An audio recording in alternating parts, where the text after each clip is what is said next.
A researcher with the Pioneer Institute has developed ideas for expanding school choice. These involve using public money for vouchers to be accepted by private schools. To tell us about the report is the author and a member of the Institute's School Reform Advisory Board, Dr. Ken Ardon. Thank you very much for being with us, Ken. Thank you for having me. Set the context for this, Ken, because this is a state where we have probably the best charter schools in the country. We have Metco, we have some other options, and by and large, at least, our district schools are relatively good too. So how much do we need this? Well, we do have excellent public schools in Massachusetts.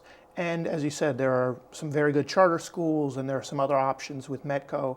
But if you look at the number of people in charter schools, number of students in charter schools or in Metco, it's really a small percentage of all students, and the waiting lists to get into those programs are very long. There are tens of thousands of families waiting for a spot in a charter school or in Metco, and something like a voucher program would offer an alternative for some of those families that right now a lot of them can't afford. Would give a lot of low-income families the same opportunities that middle and upper-income families already have. Well, I know you've looked at what's been going on in other states, and there are other states that have more vouchers like this. So what have you seen as far as how well these programs serve the students who basically need a break?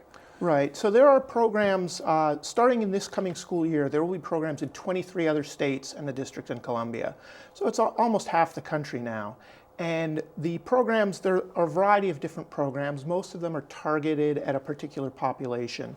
Many of them are for low-income students, some are for students with special needs.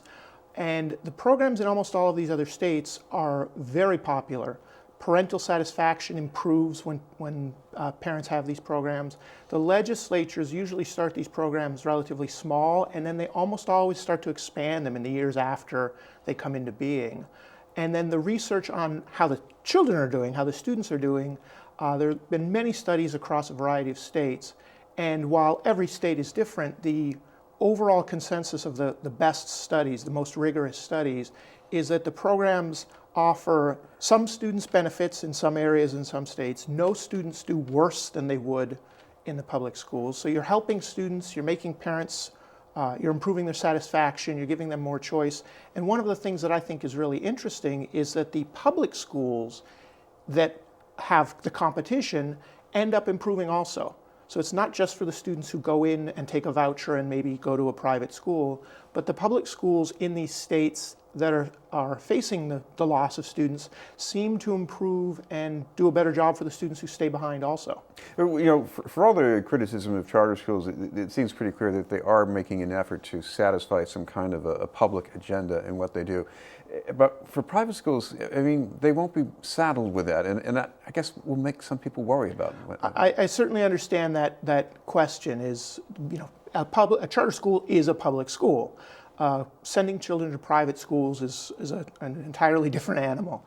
I think that, to me, there are a couple of issues here, and one is just getting as many kids as possible the highest quality education we can. There were actually also some research on things like civic values for students who go into these programs, and also segregation. And it turns out that the students who take advantage of these vouchers in other states end up doing better on tests of civic values and civic knowledge, and also they tend to go to less segregated schools than the schools they're leaving behind. So while they certainly are going to a private school, and we might be missing sort of the idea that everyone goes to public schools and is in it together, I think the end result is the students really end up at very high quality schools, and often these are students leaving districts where the public schools just aren't working very well. Well, what about the population in Boston? Because I know in the district public schools right now, close to half the students either have language barriers or some kind of learning disability or emotional disability. So wouldn't they have a hard time maybe cashing in on a program like this? Well, again, in many of the states that set it up, some of the largest programs in the country are specifically targeted for students with learning disabilities or special education needs. So how you design the program will determine sort of which students are able to take advantage of it.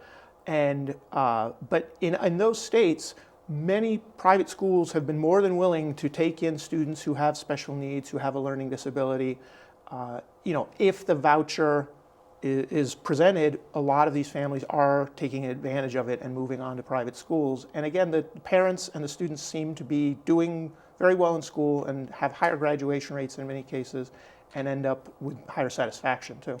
I'm also intrigued by the possibilities here for vocational technical education. We've been waiting a long time in Boston for a turnaround at Madison Park. Maybe it's around the corner, but in the meantime, what do you think we could be doing with a voucher program? Right. I think that's an interesting question because vocational school is typically more expensive for all the equipment and whatever, depending on the specialty of the school.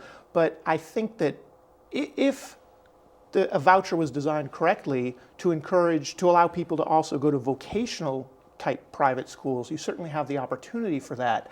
I'm not aware of any states that do that right now, but Massachusetts has a relatively large vocational school program. It is statewide, but certainly some are more successful than others. And I think if the voucher were designed correctly, you could have vocational vouchers as well as sort of traditional schooling vouchers. And of course, another possible option that could be enabled to expand would be parochial schools in Boston. We've got a system right now. Certainly. A lot of the private schools in Massachusetts and in the Boston area are religious schools, parochial schools, excuse me.